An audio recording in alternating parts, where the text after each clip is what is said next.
Nneka and Adeobi were inseparable. From the moment they could walk, they did everything together, fetching water from the river, learning the intricate steps of festival dances, and whispering secrets under the moonlit sky. The villagers admired the friendship and cited them as examples for their children to emulate. Nneka was sharp-witted and resourceful. She always had a clever solution to any problem, and the villagers admired her for her intelligence. Adeobi, on the other hand, was gentle and full of grace. Her beauty was like the morning sun, warm and radiant, drawing admiration from all who met her. Their bond was unbreakable, or so it seemed. But fate had other plans. One fateful day, King Obinna, the young and powerful ruler of Umon, visited the village square during a grand festival. His eyes fell upon Adeobi, and in that moment, his heart belonged to her. The elders rejoiced, for it was a great honor for one of their own to become queen. Nneka, though smiling on the outside, felt something shift deep within her. A tiny ember of jealousy sparked in her heart, one she chose to ignore. Soon, Adeobi and King Obinna were married, and she left for the palace, promising Nneka that nothing would change between them. But as days turned into weeks, Nneka felt the distance grow. She was no longer Adeobi's closest companion, that place now belonged to the king. Alone in the silence of her thoughts, Nneka struggled with feelings she could not voice. The once warm ember of jealousy grew into something more dangerous, a desire, a hunger, a need for something that was no longer hers. The village continued to celebrate Adeobi's marriage, but Nneka's heart was heavy. She should have been happy for her friend or sister as they were fondly called, yet she could not shake off the feeling of betrayal. Had Adeobi truly abandoned her? One evening, as she sat by the river, a whisper carried by the wind reached her ears. If you truly desire what was lost, seek the one who dwells in the shadows of the great forest. She turned sharply, but there was no one there. The villagers often spoke of the old woman of the forest, a mysterious figure with powers beyond human understanding. Nneka had never believed in such tales until now. Desperation led her to make a decision that would change everything. The next morning, before the first rooster crowed, Nneka wrapped herself in a dark cloth and slipped into the forest. The deeper she went, the darker it became. Twisted trees loomed above her, their branches whispering secrets to the wind. At last, she found the hut of the old woman. The crone sat outside, her eyes milky with age, but her presence radiated power. "You have come," she rasped, as though expecting Nneka. "I seek your help," Nneka said hesitantly. "I want what was taken from me." The old woman chuckled, a sound like dry leaves rustling. "Nothing is taken without something given in return." Nneka swallowed hard. "I am willing to pay the price." The old woman reached into her pouch and pulled out a small calabash filled with dark liquid. "This will grant your wish. Give it to her, and she shall trouble you no more." Nneka's fingers closed around the calabash. What will happen to her? A knowing smile curled the woman's lips. She will become one with the river. Nneka's heart pounded, but she nodded. Her choice was made. With the calabash of dark potion clutched tightly in her hands, Nneka returned to the village before dawn. The first light of day painted the sky in hues of orange and pink, but within her, there was only darkness. She hid the potion beneath her sleeping mat, her heart pounding like the talking drum at a festival. Days passed before she found the perfect opportunity. Adeobi, ever the loving friend, had invited Nneka to the palace for an evening of stories and feasting. Nneka arrived with a carefully prepared meal, laced with the potion given to her by the old woman of the forest. As the friends sat together, laughing and reminiscing about their childhood, Nneka watched as Adeobi lifted a morsel of food to her lips. Her fingers trembled slightly, her breath caught in her throat. But then, a hand stopped Adeobi mid-motion. It was King Obinna. "Let me taste from your plate, my queen," he said, smiling. Panic flared in Nneka's eyes. If the king ate the poisoned meal, it would ruin everything. Before she could speak, Adeobi gently pushed his hand away. "No, my love. This meal is for me and my sister, a taste of home," she said, beaming at Nneka. With a sigh of relief, Nneka watched as Adeobi finally ate. Minutes passed, then hours. Nothing seemed to happen. Perhaps the old woman had lied. Perhaps it was all for nothing. But that night, as the palace grew quiet, a transformation began. Adeobi awoke with a strange sensation coursing through her body. Her limbs felt heavy, her skin tingling as if tiny needles pricked her. She sat up in bed, her breathing uneven. Something was wrong. She tried to call for Obinna, but no sound came. Panic seized her. She stumbled out of bed and towards the large bronze mirror by the window. What she saw made her blood run cold. Her skin had taken on a golden color, shimmering unnaturally under the moonlight. Her fingers, once delicate and soft, were elongating, thinning, becoming something else, scales. Her legs weakened, then fused together. Her scream never came, only a desperate gasp as she fell to the ground. Morning came, and the palace was thrown into chaos. The king awoke to find Adeobi missing. Her royal maids searched her chambers, but she was nowhere to be found. Nneka, feigning concern, joined the search, her heart pounding with anticipation. Had the potion worked fully? Then, a guard burst into the courtyard, shouting. By the river. A strange golden fish. King Obinna and his men rushed to the riverbanks, where the water shimmered unnaturally. There, struggling against the current, was a magnificent golden fish with sorrowful eyes. Obinna's heart twisted painfully. Adeobi, he whispered, as if recognizing her soul. Nneka stood behind him, watching. She had done it. She had removed her friend from her path. Now, it was her turn to claim the throne. After the golden fish was discovered by the river, the palace was thrown into turmoil. King Obinna had been searching desperately for Adeobi, but now, he faced a new nightmare. The creature that floated helplessly in the river was once his beloved queen. The golden fish, with eyes that seemed to hold the soul of Adeobi, gazed up at him, silently pleading.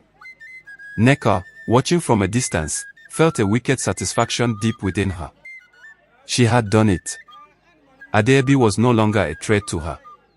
Now, she was free to take her place by King Obinna's side, not as a mere wife, but as a queen, the true queen of Umon. The king, overcome with grief, ordered that the fish be brought to the palace, hoping against hope that there was some way to reverse the curse. Nneka feigned concern, pretending to comfort him, but inside, she felt triumphant. The kingdom was now hers. Days passed, and King Obinna's sorrow turned to frustration. No one, not even the greatest healers in the land, could undo the curse that had taken hold of his beloved Adeobi. But Nneka, with her clever mind, began to weave her influence over the king.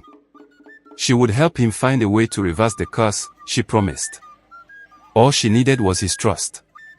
Weeks and months passed, without any solution to Adeobi's condition, and Nneka began scheming her way to the king's heart, with the pretense of finding the cause of Adeobi's predicament and offering comfort to the king while he mourns. Yet the king took no notice of her. This did not deter Nneka, as she was not about to give up her ambition of becoming the queen of Umon kingdom. She then sought the help of the old woman. The old woman gave her a liquid and asked her to ensure the king drinks it. Nneka returned to the palace wondering how she was going to get the king to drink the substance. One day, Nneka sneaked into the palace in the evening and saw the king sitting steadily in the courtyard, in deep thought. She approached him. "My king, I know you loved my friend Elle, and is saddened by what has befallen her. I am too, but you have to let her go. Perhaps, that is what the gods have decided." She continued, "I brought you fresh palm wine from Okigwe to help make you relaxed." Okigwe was the village's best palm wine tapper. His palm wine was highly sought after from villages and towns far away. The king was initially hesitant, but with much persuasion from Nneka, who has been a source of comfort to him, or so he thought, he agreed. Almost immediately after the king took a gulp of the palm wine which Nneka had added the liquid the old woman gave her, the king began to see her in a new light, and thought she would make a good queen, seeing she has been there for him through his trying times. The following day, he called the elders and announced his intentions of marrying Nneka. They were not happy. Not only were they still mourning their kind and dear queen, Adeobi. Nneka was her friend, and it seemed like a betrayal. Despite their reservations, a small ceremony was done. Even though Nneka would have preferred an elaborate one, she was happy that at last she would now be the queen. They could always have a bigger ceremony afterwards, she thought. Nneka's dream of becoming queen had finally come to pass. Nothing.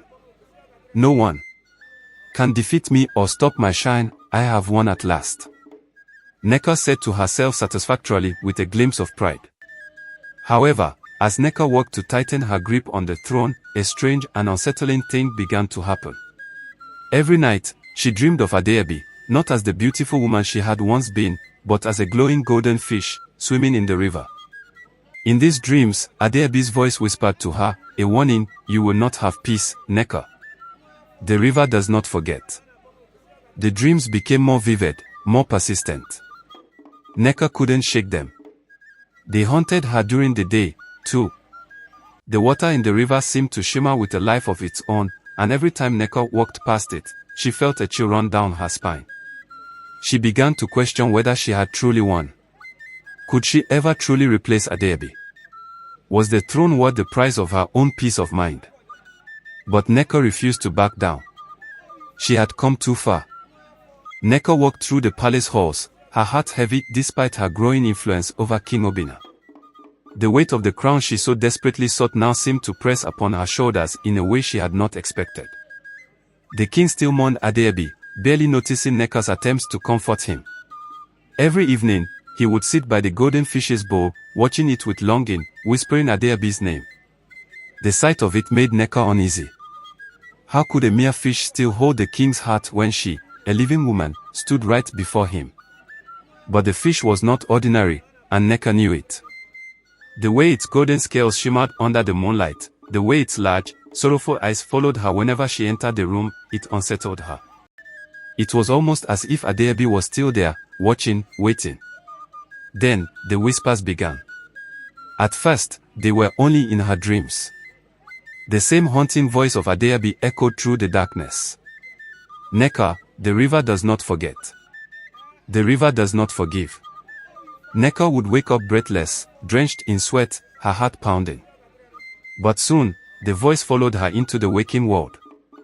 As she passed through the village one evening, a gust of wind rustled the trees, carrying with it a familiar voice. Nneka, the river does not forget. She spun around, her eyes darting wildly. The villagers around her were going about their daily lives, oblivious to the voice that seemed to be calling her name. Her paranoia deepened. The whispers became louder, more persistent. Every time she passed by water, whether it was the river, a simple clay pot filled with drinking water, or even a puddle from the rain, she swore she could hear Adeobi's voice rising from it. She tried to ignore it, but the feeling of being watched, the creeping sense of doom, would not leave her. One night, unable to sleep, Nneka paced the halls of the palace, trying to clear her mind. She found herself drawn toward the courtyard, where the large bowl containing the golden fish rested. She stepped closer, peering into the water. The fish floated still, its golden scales glowing faintly under the moonlight. Then, just as she was about to turn away, the fish spoke. Nneka. A sharp cry escaped Nneka's lips as she stumbled backward. She stared at the fish, her chest rising and falling rapidly. Had she imagined it? She turned and fled, her mind racing with fear. Something was terribly wrong. The river did not forget. And it was coming for her. Nneka locked herself in her chambers, her breath coming in short gasps. The fish had spoken. It was impossible, unthinkable, yet she had heard it with her own ears. Nneka. That single word echoed in her mind, refusing to be silenced. The next morning, she avoided the courtyard, unwilling to go near the cursed creature. But no matter where she went, whispers followed her. In the marketplace, the rustling of palm fronds seemed to murmur her name. The wind carried an eerie song, one that only she could hear. At night, she dreamed of the river. She stood at its edge, her reflection staring back at her, twisted and monstrous. Then, without warning, hands, cold, wet, and unyielding, emerged from the water and dragged her under.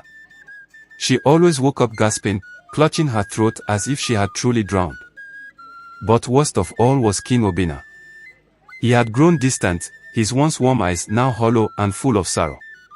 Every evening, he sat by the golden fish, speaking to it in hushed tones. Neko longed for his attention, for the love she had imagined would come with being queen. But no matter how much she adorned herself in fine beads and silken robes, his gaze remained fixed on the shimmering creature in the bow.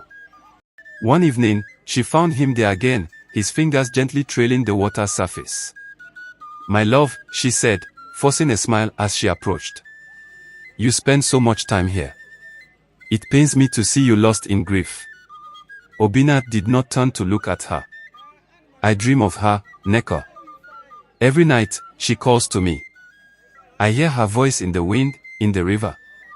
I cannot escape it." Neko swallowed hard. "Dreams fade, my king. In time." "No," he interrupted, finally meeting her gaze.